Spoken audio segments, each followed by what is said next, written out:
শনিবার থানায় হাজির হওয়ার কথা ছিল অনুব্রত মণ্ডলের, কিন্তু সেই হাজিরা কিন্তু তিনি এড়িয়ে গিয়েছিলেন। আর আজ সকাল 11টার মধ্যে হাজির হওয়ার কথা থানায়, কিন্তু তিনি হাজির হবেন কিনা সেদিকে কিন্তু একাধিক প্রশ্ন উঠছে। দ্বিতীয় নোটিশে সাড়া দিয়ে রবিবার অনুব্রত মণ্ডল শান্তিনিকেতন থানায় যায় কিনা সকলের নজর এখন সেই দিকেই। তাকে সকাল 11টার মধ্যে হাজির হতে বলা হয়েছে থানায়। এই বিষয়ে আমরা কথা বলবো, সরাসরি চলে যাবো আমাদের প্রতিনিধি সুব্রত বন্দ্যোপাধ্যায়ের কাছে। সুব্রত, গতকাল আমরা দেখিয়েছিলাম যে অনুব্রত মণ্ডল কিন্তু হাজির হননি থানায়, আজকে থানায় হাজির হবে, কি জানতে পারছো এই বিষয়ে? দেখো, একেবারেই যে আমরা রয়েছি বোলপুর পুলিশ মহকুমা দপ্তরে, সেখানে কিন্তু যে সাজো সাজো রব রয়েছে এবং গতকালকে যে আইনজীবীরা এসেছিল এবং আজকে কিন্তু পুলিশ প্রশাসন ব্যারিকেড দেওয়া হয়েছে এবং বোলপুরের যে এসডিপি অফিস রয়েছে সেই অফিসে কিন্তু সাজো সাজো রব রয়েছে এবং এখন কিন্তু ঘড়ির কাঁটায় 11টা এবং দ্বিতীয় যে নোটিশ দেওয়া হয়েছিল সেই অনুযায়ী কিন্তু হাজিরা দেওয়ার কথা, কিন্তু এখনো পর্যন্ত কিন্তু কেউ আসেনি, অনুব্রত মণ্ডল আসেননি এবং বলা চলে এবং এই যে এসডিপি অফিসে, সেই এসডিপি অফিসে হাজিরা দেওয়ার কথা, সেখানে কিন্তু সাজো সাজো রব থাকলেও এখনো আসেননি এবং আজকে কি আসবেন সেই সম্ভাবনাটা রয়েছে এবং যদি না আসেন পরবর্তী যে পদক্ষেপ, সেই পদক্ষেপের ক্ষেত্রে পুলিশ প্রশাসন কি করবে সেটা নিয়ে একটা প্রশ্নচিহ্ন রয়েছে। যদিও গতকালকে আমরা দেখেছি মন্ত্রী চন্দ্রনাথ সিনহা কিন্তু দলীয় কার্যালয় থেকে বেরিয়ে যেটা জানাচ্ছিলেন যে অনুব্রত মণ্ডল অসুস্থ, তিনি দলীয় কার্যালয়ে দেখতে গেছেন। প্রশ্ন সেখানে উঠছে, যদি অসুস্থতার বাহানা দেখিয়ে তিনি হাজিরা না দেন তাহলে দলীয় কার্যালয়ে তিনি কিভাবে উপস্থিত হলেন এবং দলীয় কার্যালয়ে সেখানে কিন্তু মন্ত্রী বেরিয়ে কিন্তু জানাচ্ছেন যে তিনি অসুস্থ। অন্যদিকে বিকাশ রায়চৌধুরী কোর কমিটির আরেকজন সদস্য, তিনিও কিন্তু জানাচ্ছিলেন যে দেখা হয়নি। এক কথায় বলা চলে কোথাও কি যে প্রশ্নচিহ্ন উঠছে যে হাজিরা না দেওয়ার জন্য সে অসুস্থতার বাহানা দেখে কিন্তু হাজিরা এড়িয়েছেন এবং এখানে কিন্তু আইনজীবীরা এসেছিলেন। আজকে কিন্তু সাজো সাজো রব রয়েছে, 11টা বাজছে, এখনো পর্যন্ত কিন্তু অনুব্রত মণ্ডল হাজির হননি এবং কোনো আইনজীবী কিন্তু এখনো পর্যন্ত আসেননি। সুব্রত, অনুব্রত মণ্ডল এর আগেও বহুবার হাজিরা এড়িয়ে গিয়েছিলেন এবং কালও দেখলাম, গতকালও কিন্তু তিনি হাজিরা এড়িয়েছেন। আজ যদি তিনি হাজিরা না দেন সেক্ষেত্রে পুলিশ কি পদক্ষেপ নিতে পারে?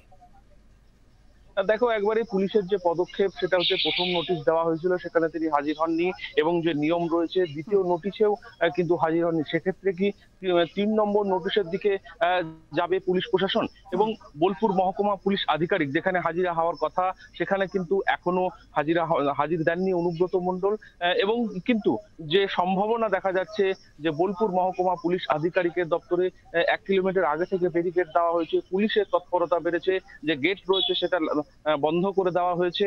তাহলে কি অনুব্রত মণ্ডল আসবেন? যদি না আসে পুলিশ প্রশাসনের তরফ থেকে কি ব্যবস্থা নেওয়া হবে সেটা নিয়ে সেটা প্রশ্নচিহ্ন উঠছে। এবং শনিবার হাজিরা না দিলেও যে ঢিলছড়া 2 পা দূরত্বেই কিন্তু বোলপুর থানা ছিল, সেখানে কেন কোনো জানা হলো না যে অসুস্থতা সত্ত্বেও দলীয় কার্যালয়ে তিনি কি করছেন? এবং মন্ত্রী থেকে বিকাশ রায়চৌধুরী সকলেই কিন্তু বেরিয়ে বললেন দেখা হয়েছে, কিন্তু তাহলে প্রশ্ন হচ্ছে যে অসুস্থতার বাহানা দেখিয়ে তিনি হাজিরা দিলেন না, আইনজীবীরা এলেন, তাহলে আজকে কি তিনি হাজিরা দেবেন? এটা কিন্তু প্রশ্নচিহ্ন উঠছে।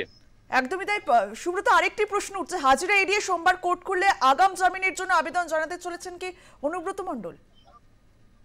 দেখো, সেটাও কিন্তু সূত্র মারফত জানতে পারা যাচ্ছে যে যেহেতু জামিন অযোগ্য ধারায় যেহেতু মামলা করা হয়েছে, যে 4টি ধারায় মামলা করা হয়েছে তার মধ্যে 2টি ধারা কিন্তু জামিন অযোগ্য ধারা রয়েছে, তাহলে কি গ্রেপ্তারি এড়াতেই তিনি কি হাজিরা এড়াচ্ছেন? সেখানেও প্রশ্নচিহ্ন উঠছে যে যদি গ্রেপ্তারি এড়াতে হাজিরা এড়ান এবং দলীয় কার্যালয়ে থাকে, সেখানে ঢিলছড়া দূরত্বে বোলপুর থানা রয়েছে যেখানে অভিযোগ দায়ের করা হয়েছে, তাহলে কেন পুলিশ প্রশাসন ব্যবস্থা নিচ্ছে না? বিরোধীরা গ্রেপ্তারির দাবি করছেন, পুলিশ প্রশাসনের যে ভূমিকা সেটা নিয়েও প্রশ্নচিহ্ন উঠছে এবং এখন 11টা পেরিয়ে গেলে এখনো পর্যন্ত কিন্তু অনুব্রত মণ্ডল কিন্তু হাজির হননি এবং কোনো আইনজীবী হাজির হননি। কিন্তু সম্ভাবনা দেখা যাচ্ছে যে অনুব্রত মণ্ডল হাজিরা দিতে পারেন। এই মুহূর্তে আমরা যেটা দেখতে পাচ্ছি, তৃণমূলের কাউন্সিলরকে দেখতে পাচ্ছি, সেই কাউন্সিলর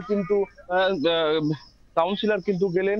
কি কারণে এই কাউন্সিলর এসেছিলেন সেটা এখন জানার বিষয়, বেরিয়ে এলেই জানতে পারবো। কিন্তু হাজিরা এখনো পর্যন্ত কিন্তু অনুব্রত মণ্ডল এখনো পর্যন্ত কিন্তু হাজিরা দেয়নি। তাহলে কি সোমবার আদালত খুললে আগাম জামিনের আবেদন করে সেই আবেদন নিয়ে তিনি হাজিরা দেবেন? সেটাও কিন্তু প্রশ্নচিহ্ন উঠছে। একদম, থানায় হাজির হন কিনা অনুব্রত মণ্ডল সেদিকে নজর রাখো। ধন্যবাদ তোমায়। দ্বিতীয় নোটিশে সাড়া দিয়ে রবিবার অনুব্রত মণ্ডল শান্তিনিকেতন থানায় যায় কিনা সকলের নজর এখন সেই দিকেই। 11টায় থানায় হাজির হওয়ার কথা তার। 11টা বেঁচে গিয়েছে ইতিমধ্যেই, আর থানায় হাজির হন কিনা সেদিকে আমরা অবশ্যই নজর রাখবো।